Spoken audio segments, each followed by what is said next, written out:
Onyo nggak pernah begini, tapi senjata andalan tante adalah menjatuhkan ayah. Seperti bangga dan sepertinya tante lupa ada kebusukan yang lebih memalukan. Sudah berapa banyak korban kalian hasut untuk membenci ayah? Nanti kita lanjut lagi kalau kalian berulah terus. Halo besinya kita nih, Besti selama ini diam, selama ini memilih mengalah demi menjaga keharmonisan keluarga. Namun bak gunung berapi yang lama memendam lavanya, kesabaran veteran Peto Putra Onsu kini benar-benar berada di titik nadir. Remaja yang akrab disapa Onyo ini akhirnya memilih melepas topeng kesabarannya dan pasang badan secara frontal demi sang ayah, Ruben Onsu. Melalui untayan kalimat penuh emosi di jagat maya, Onyo tak lagi menahan diri, mengarahkan pesannya secara langsung kepada sosok tante. Onyo membuka tabir konflik yang selama ini tersimpan rapat di balik pintu rumahnya. Onyo dengan tegas meminta sang tante menghentikan dendam dan berhenti menghasut orang lain untuk membenci Ruben. Onyo bahkan membongkar kelakuan si tante yang 2 tahun sengaja mengatur untuk mematikan rezeki ayahnya. What? Gak berhenti sampai situ aja. Onyo yang udah habis kesabaran hingga menganggap si tante manusia nggak tahu terima kasih ini juga membuka tabir tentang dugaan kekerasan yang seraya mengarah pada si tante. Nah loh, tante stop dendam dengan ayah, stop ajak-ajakin orang untuk benci ayah, stop sok jagoan seolah-olah punya rahasia. Maaf, Onyo nggak pernah gini, tapi ini udah keterlaluan. Kalian begini karena mulut kalian sendiri. Kenapa nggak terima akan teguran Tuhan? Yang katain duluan siapa? Yang seolah-olah hina sekali ayah di mata kalian, manusia nggak tahu terima kasih. Tante, itu ayah kami. Dia tidak membalas kalian saat itu. Ketika hampir 2 tahun kalian selalu atur untuk mematikan rezeki ayah dan ayah hanya diam. Tante ingat ya, selama saya sama ayah dari dulu, ayah tidak pernah saya atau saya. Tapi kalau tante, aduh berat ya bang. Aku udah nggak tahu harus kayak gimana lagi.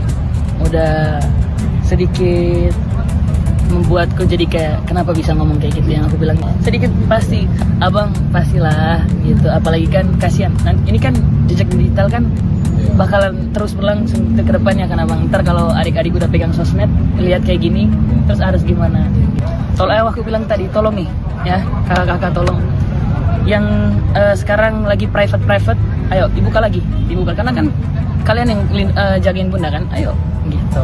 Aku bunda posting itu kemarin aku nangis, boleh tanya ya, aku nangis.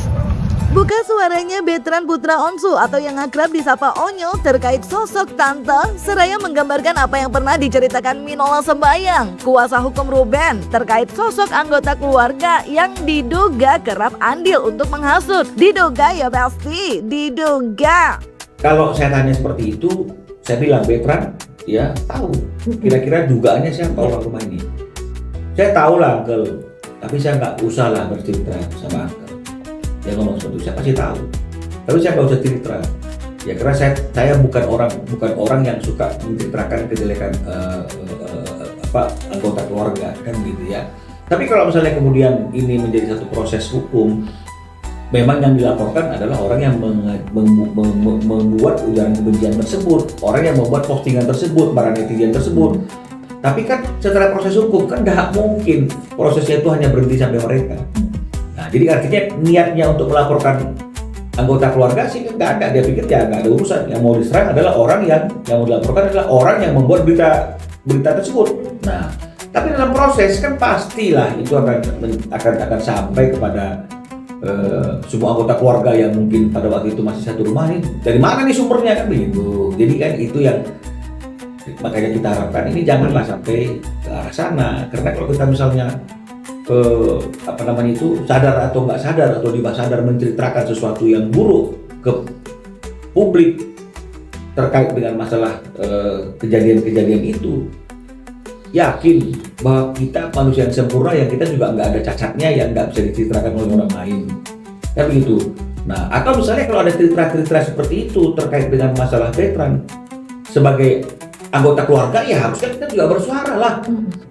Kalau masalah veteran curhat ke siapa, saya kan nggak tahu, karena kan memang kita pada waktu pertemuan itu kan tidak bicara tentang masalah perkara itu. Cuma karena silaturahmi, ngobrol-ngobrol kesana kesini ya, karena ada satu peristiwa yang lagi rame dibicarakan, kan wajar kalau kemudian itu menjadi topik pembicaraan kita. Jadi saya nggak dalam posisi bertanya, kamu sudah curhat ke siapa saja, apakah curhat ke Bunda atau kemana, itu saya nggak sempat bertanya, karena saya lebih banyak mendengar daripada berbicara. Bukan sekedar luapan emosi sesaat, ini adalah akumulasi rasa sakit hati seorang anak sulung yang menyaksikan ayahnya terus dipojokkan. Dalam pengakuan mendalamnya, Onyo bahkan mengungkit masa lalu di mana keluarganya di NTT diduga sempat dihasut untuk membenci Ruben. Selama ini Onyo memilih mengalahkan bahkan menutupi alasan aslinya keluar dari rumah demi menjaga nama baik Bunda. Namun Onyo yang kini sudah mulai kehabisan kesabaran bahkan seraya menyentil kabar yang tengah ramai, yaitu tentang keluarga yang tengah dirawat di rumah sakit. Melalui caption unggahan story Instagramnya, Onyo pun meminta agar jangan ada drama soal RS dengan menambahkan hashtag bohong terus di bagian bawahnya.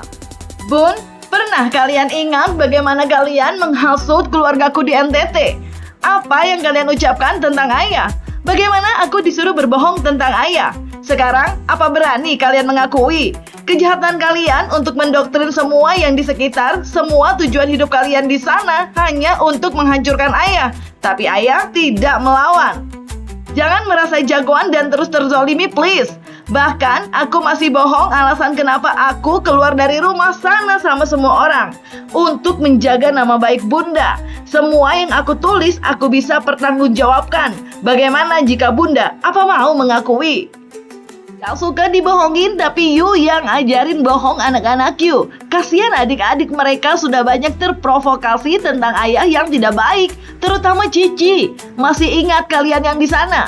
Dan kalian berhasil sudah membuat Cici untuk benci ayahnya dan saya. Kenapa nggak ada kata tenang dalam diri? Berdebat apapun harus selalu jadi pemenang. Keributan dengan bongkar-bongkaran gini yang dibanggakan. Karena ini andalan kan merasa terzolimi. Padahal serakahnya kalianlah yang membuka busukmu sendiri. Setelah ini jangan ada drama RS lagi ya.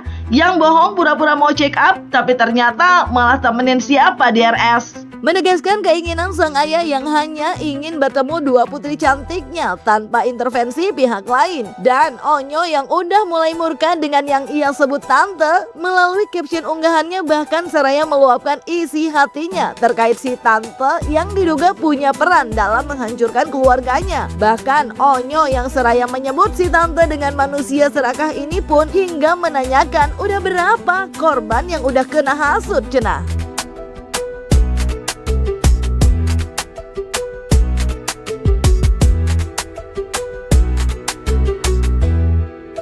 Karena hak asuh itu jatuhnya di Sarwenda gitu, artinya Sarwenda menurut saya punya satu ya kemampuan untuk bisa juga memberikan ruang, karena kan itu hak asuh ada di Sarwenda ya. Jadi menurut saya harusnya dia betul-betul membuka pintu-pintu untuk bisa tetap anaknya berkomunikasi dengan Ruben. Kalau menurut saya, ya kan, karena kalau sampai betul-betul secara jadwal terlalu padat, Tania sehingga tak bersisa waktu atau mungkin diberi kesempatan sehari dua hari bisa nginep di rumah Ruben, ya kan, hari-hari lain kembali ke tempatnya Sarwenda. Itu menurut saya ya, secara orang awam yang melihatnya harusnya sih dari pihak Sarwenda bisa memberikan ruang itu gitu, ya kan. Kok kenapa jadi sulit? Nah, saya nggak tahu tuh kenapa bisa seperti itu gitu. Apakah memang betul-betul 24 jam kelihatannya itu memang penuh banget jadwalnya gitu. Tante jangan sok jagongan. Kemarin nelpon siapa dan bilang apa? Kalau sampai ayah lapor KPAI, kalian akan lakukan apa? Sehat. Mas Tante ingat nggak? Semua perpisahan ayah bunda, Tante yang harus tanggung dosanya. Tapi yang Tante lakuin sudah merusak nama seorang ayah di mata anak-anaknya. Ayah tidak pernah Onyo. Tante coba jelaskan kenapa Onyo. Please jujur ayolah tante yang sudah buat kami hancur. Dan sekarang aku tidak takut untuk manusia serakah. Onyo nggak pernah begini, tapi senjata andalan tante adalah menjatuhkan ayah. Seperti bangga dan sepertinya tante lupa ada kebusukan yang lebih memalukan. Sudah berapa banyak korban kalian hasut untuk membenci ayah? Nanti kita lanjut lagi kalau kalian berulah terus. Ini pertanyaan kita kekhawatiran, ya itu yang pertama. Memiliki kekhawatiran bahwa anak-anaknya itu tidak berada di lingkungan yang aman, ya, berada dalam lingkungan orang dewasa yang tidak dewasa, ya. Nah, kenapa dibilang dewasa tapi tidak dewasa? Ya karena tidak bisa memberikan pengaruh positif kepada anak sehingga anak ini tetap respect sama ayahnya. Karena tidak ada mantan ayah, ya. Jadi bagaimanapun situasinya, hubungan antara ibu dan ayah, tapi seharusnya ini tidak mempengaruhi hubungan anak ini dengan kedua orang tuanya. Tapi kan kita sudah melihat bahwa di sini sudah ada satu kondisi yang ini tidak terjadi seperti sebagaimana seharusnya. Yap Besti, suara hati anak sulung udah diteriakin. Topeng-topeng pun gak ragu dikulitin. Onyo bukan lagi anak kecil dan kini telah berontak dan yakin untuk berada di posisi garda sang ayah melawan orang yang telah menghancurkan keluarganya dengan seragam. Tapi pertanyaannya, tante siapa ya yang dimaksud Onyo? Dan akankah keberanian Onyo ini meredam badai atau justru memicu genderang konflik baru yang lebih besar? Jangan lupa like, subscribe, komen, dan share untuk dapatkan video berita kece lainnya cuma di Kata Ani Besti. Pasti kakak